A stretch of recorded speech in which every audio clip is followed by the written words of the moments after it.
Chapter 10, Part 3, page 344, Resistance Training Concepts. Henneman's size principle. The human body is efficient in exerting force. When muscles are used to produce force or power, all the motor units do not fire at once.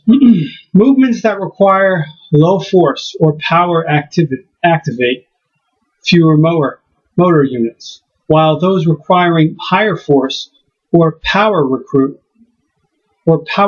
more motor units.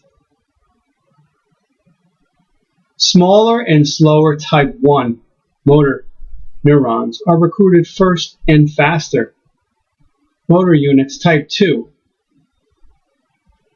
with large axons become recruited subsequently as more force and power are needed.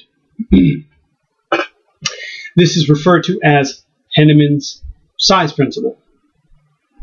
This principle is relevant to keep in mind for optimizing the adaptations in the power level. If an athlete only lifts light weights or does primarily low power exercises or aerobic activities, he or she will not activate the larger, faster, and more powerful type 2 fibers. Therefore, the muscles needed for strength and power will essentially remain untrained. Therefore, the muscles needed for strength and power will essentially remain untrained. Henneman's size principle, the principle that smaller motor units are recruited before larger, more powerful motor units. Progressive outcomes of resistance training. The concept of adaptation makes it clear that specific types of change will occur based upon the specific stresses placed on the body.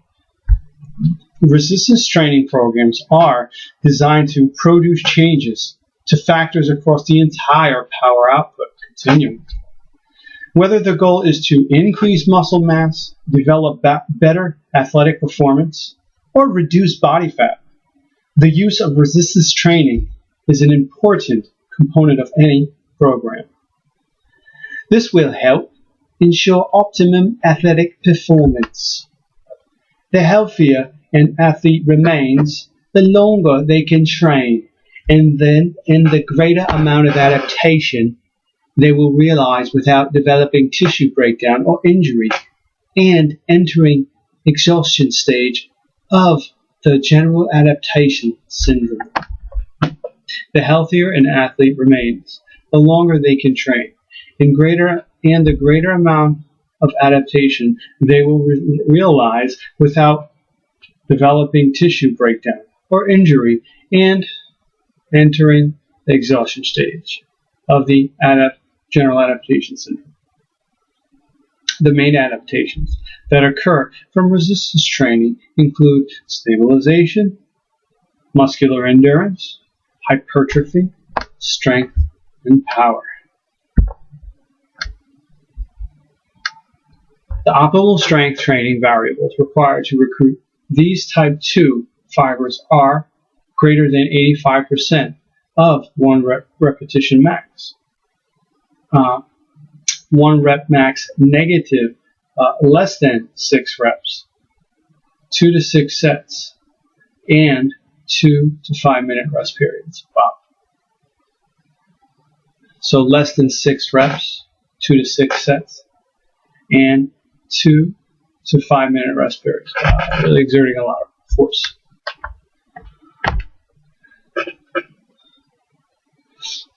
Conducted a meta-analysis of various techniques for reducing the risk of injury among athletes. Strength training was found to be an effective intervention for reducing injuries.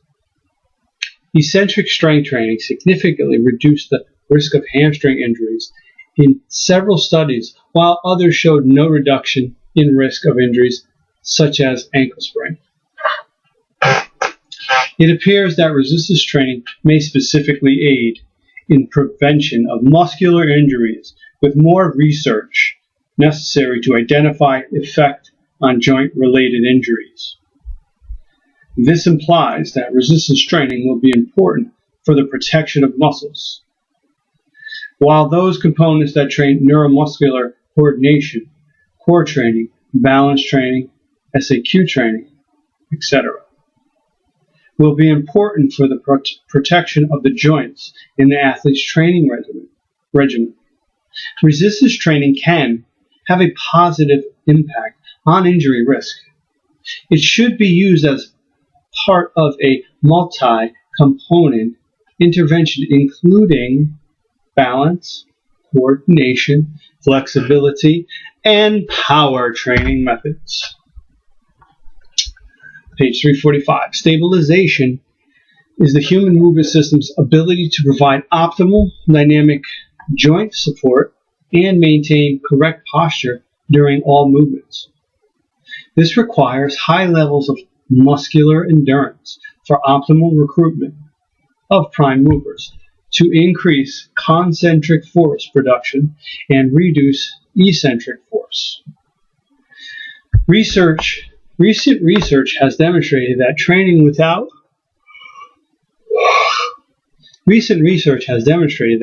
with controlled, unstable exercises increases the body's ability to stabilize and balance itself. Conversely, if training is not performed with controlled instability exercises, athletes will not gain the same level of stability and may even worsen. This is important consideration during rehabilitation after injury. Muscular endurance is the ability to produce and maintain force production over prolonged periods of time. Training for muscular endurance is not the sole domain of the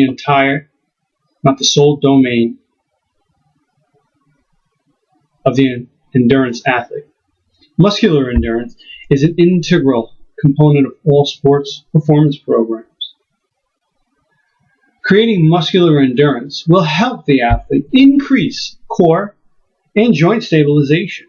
Hypertrophy, strength, and power are built to be the foundation of core and joint stabilization. Training for muscular endurance of the core focuses on the recruitment of muscles responsible for postural stability, namely type 1 muscle fibers. Research has shown resistance training protocols with higher repetitions are most effective at improving local muscular endurance. So that local is a lot of your core. Current research also shows that a periodized, structured resistance training program can enhance local muscular endurance. And after the initial training effect in previously untrained individuals, multiple sets of periodized training may reign superior to single set training in increasing local muscle endurance. Campos found that higher repetition, 2 sets of 2 to 28 reps with 1 minute rest periods beginning at 2 days per week increase local muscle endurance and hypertrophy in untrained males following an 8-week training program, while Marks found that after the initial 12 weeks of training, multiple sets of up to 15 repetitions 4 times a week for 6 months resulted in a 3-fold decrease in body fat, an increase in local muscle endurance, as well as a significant increase in lean body mass. In addition, Mark's data showed after those initial 12 weeks of training, multiple set training was superior to low volume single set training for maximal strength, endurance, and power. Hypertrophy is the enlargement of skeletal muscle fibers in response to being recruited to develop increased levels of tension. Early work suggested that initial improvement in strength was due mostly to recruitment, and further increase in strength followed by hypertrophy. The general nature of hypertrophy is an increase in cross-sectional area of individual muscle fibers due to an increase in myofibril protein synthesis. While hypertrophy is not externally visible for many weeks, 4 to 8 weeks possibly, in a beginner, research on the nature of hypertrophic response has demonstrated that protein synthesis begins in the early stages of training, regardless of intensity. Resistance training protocols that use low to intermediate repetition range with progressive overload lead to hypertrophy. This is not limited to young adult males. Structured progressive resistance training programs using multiple sets will help to increase hypertrophy in those in an older age as well as both male and females. In a project directed at women, Kramer et al. Demonstrated that 24 weeks of training 3 days a week with 3 sets of 8 to 12 repetitions per exercise improved muscle hypertrophy and body composition. Thus, progressive resistance training programs using moderate to low repetition protocols with progressively higher loads will result in increased hypertrophy across most populations. Progressively high load, so you need a high load, moderate to low, so that's probably 8 to 12.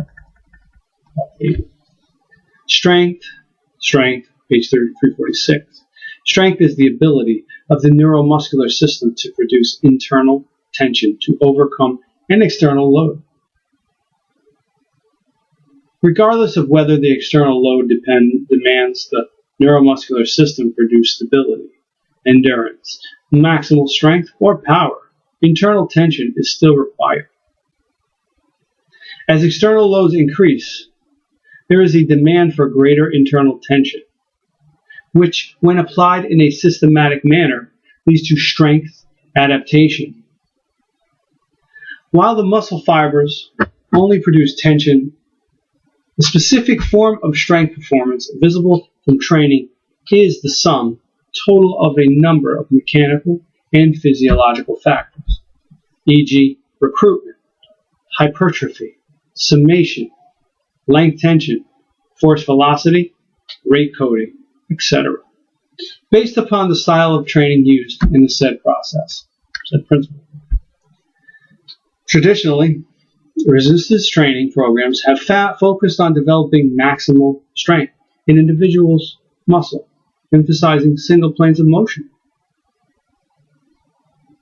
Since all muscles function eccentrically, isometrically, and concentrically in all 3 planes of motion at different speeds of movement, a training program should use a progressive approach that emphasizes the appropriate exercise selection, all muscle action and repetition tempos.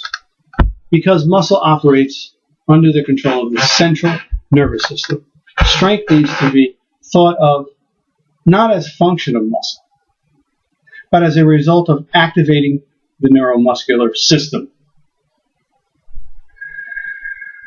Strength gains, this is chapter 10.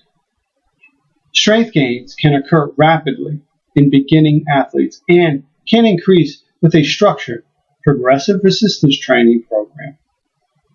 One factor in increased strength is an increase in the number of motor units recruited, especially early in a training program. Using heavier loads increases the neural demand and recruitment of more muscle fibers until a recruitment plateau is reached, after which further increase in strength are a result of fiber hypertrophy.